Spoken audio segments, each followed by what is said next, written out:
కుట్రతోనే నా పైన సస్పెన్షన్ చేసిర్రు, కుట్రతోనే నాపై సస్పెండ్ చేసిర్రు. ప్రభుత్వము బట్టలు ఇప్పుతామని టెన్షన్ పడ్డది, టెన్షన్తో నన్ను భయపెట్టలేరు. పదవులను బీఆర్ఎస్ త్యాగం చేసింది, స్పీకర్ను కించపరిచేలా మాట్లాడలేదు. ప్రభుత్వాన్ని నిలదీయడము మా బాధ్యత. మాజీ మంత్రి జగదీష్ రెడ్డి ఆయన మాట్లాడడం జరిగింది. ఆయన మాటల్లో అది ఉన్నది. నిన్న అక్కడ మన వాళ్ళు కూడా ఒక ఇంటర్వ్యూ కూడా చేసిర్రు ఆడ అంబేద్కర్ విగ్రహం దగ్గర. ఒకసారి అది కూడా మీకు చూపిస్తా వాళ్ళు ఏమేమి మాట్లాడారు అనేది.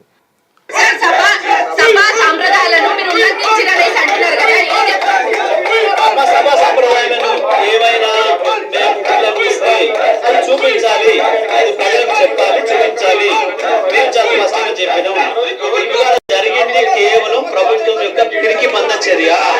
ప్రభుత్వం మమ్మల్ని ఎదుర్కొనే శక్తి లేక వాళ్ళ బహిరంగ రూపాన్ని ప్రజలకు చెప్తున్నామండి, వాళ్ళ అసలు రూపాలను ప్రజలకు వినిపిస్తున్నామని, ప్రజల గొంతులు వినిపిస్తున్నామని చెప్పి బీఆర్ఎస్ గొంతులు ఒక్కడొక్కరు చేసిన చర్య తప్ప ఇది ఇంకోటి కాదు.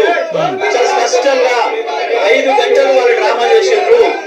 కేసీఆర్ గారు మా నాయకులకు ఫోన్ చేసి ఆదేశం ఇచ్చి వెళ్ళి మీరు స్పీకర్ కలవండి, స్పీకర్ గారిని అడగండి, గత సాంప్రదాయాల ప్రకారం ఆ వీడియో ఏదో తీసి చూపించమని చెప్పండి, అలా అభ్యంతరకరమైన వాక్యాలు ఉన్నాయా చూడండి, ఒకవేళ నిజంగానే ఉంటే ఉపసంహరించుకోండి, అపాలజీ కూడా చెప్పండి అని చెప్పి కేసీఆర్ గారు చెప్పారు. దాని ప్రకారం కేటీఆర్ గారు, హరీష్ రావు గారు, ఇతర సీనియర్ నాయకులు అందరూ కలిసి స్పీకర్ ని కలిసిండ్రు, ఈ విజ్ఞప్తి చేసిండ్రు, స్పష్టంగా చెప్పారు. సార్ గత సాంప్రదాయం ప్రకారం మీరు తీసి చూపించండి, అందరు పిలవండి, సభలో ఉండే ఫ్లో లీడర్లు పిలవండి, చూసి ఒకవేళ తప్పు ఉంటే మేము ఉపసంహరించుకోవడానికి సిద్ధంగా ఉన్నాం, అపాలజీ కూడా సిద్ధంగా ఉన్నామని మాట చెప్పారు. కానీ ఇటువంటి ఏది జరగలేదు. కేవలం ముఖ్యమంత్రి ఆదేశాలు ఢిల్లీ నుంచి వచ్చిన తర్వాతనే సభను పెట్టిండ్రు. హడావుడిగా కాంగ్రెస్ పార్టీ సభ్యులతోనే మంత్రులతోనే మాట్లాడించి ముందు అనుకున్న ప్రకారమే సస్పెండ్ చేసిన తప్ప ఇందులో ఎటువంటిది ప్రజాస్వామ్యమైన పద్ధతి లేదు.